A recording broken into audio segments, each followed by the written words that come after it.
புரட்சித் தலைவி அம்மா அவர்கள் அரசினுடைய சாதனைகள், அண்ணன் எடப்பாடியார் அவர்கள் முதலமைச்சராக இருந்த பொழுது நிகழ்த்திய சாதனைகள், இதையெல்லாம் மக்கள் மத்தியிலே எடுத்துச் சொல்ல வேண்டும் என்பதற்காக இந்த நோட்டீஸ் வழங்கக்கூடிய நிகழ்ச்சிகள், திண்ணை பிரச்சாரங்கள் மூலமாக மீண்டும் தமிழகத்தில் அண்ணன் எடப்பாடியார் அவர்கள் முதலமைச்சராக வர வேண்டும் என்பதற்காக மக்களிடத்திலே ஆதரவு கேட்டு ஆதரவை திரட்டக்கூடிய நிகழ்ச்சியிலே மாவட்ட புரட்சித் தலைவி அம்மா பேரவையின் சார்பாக இந்த நிகழ்ச்சி நடைபெற்று கொண்டிருக்கிறது.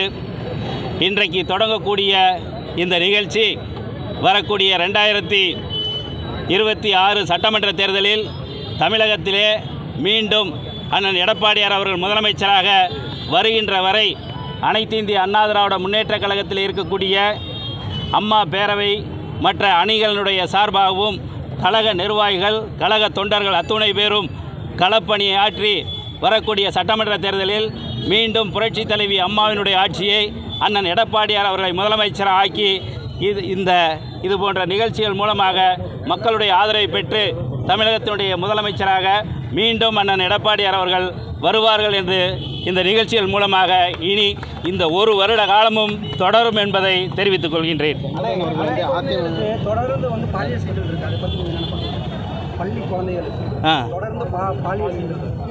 பள்ளி குழந்தைகள் பெண்களுக்கு பாதுகாப்பு இல்லை. அதை தான் எங்களுடைய பொதுச் செயலாளர் அண்ணன் எடப்பாடியார் அவர்கள் தொடர்ந்து அறிக்கைகள் வாயிலாக, ஆர்ப்பாட்டங்கள் வாயிலாக கண்டனத்தை தெரிவித்துக் கொண்டிருக்கிறார். மாணவர் அணியின் சார்பாக 18ஆம் தேதி சென்னையிலே மிகப்பெரிய ஆர்ப்பாட்டம் நடைபெறும் என்று எங்களுடைய பொதுச் செயலாளர் அண்ணன் எடப்பாடியார் அவர்கள் அறிவித்திருக்கிறார்கள். தமிழகம் முழுவதும் பெண்களுக்கு படிக்கின்ற குழந்தைகளுக்கு பாதுகாப்பு வேண்டும் என்பதுதான் எங்களுடைய பொதுச் செயலாளருடைய நோக்கம். அதை இந்த அரசை நாங்கள் வற்புறுத்தி கொண்டே இருப்போம். எந்த நிபந்தனையின்றி அதிமுக இணைய தயார்னு சொல்லியிருக்காரு. அதை பற்றி கட்சியை விட்டு நீக்கப்பட்டவர்கள் தான். இதில் பொதுக்குழு, செயற்குழு, பொதுக்குழு, மாவட்ட செயலாளர் கூட்டம், தலைமை கழக நிர்வாகிகளிடத்துல எல்லாம் அன்றைக்கு நிறைவேற்றப்பட்ட தீர்மானங்கள் அப்படியே தொடர்ந்து கொண்டிருக்கிறது. இப்போ செங்கோட்டையன் அவர்கள் சொல்லியிருக்காரு, ஒன்றும் பிரச்சனை இல்லை.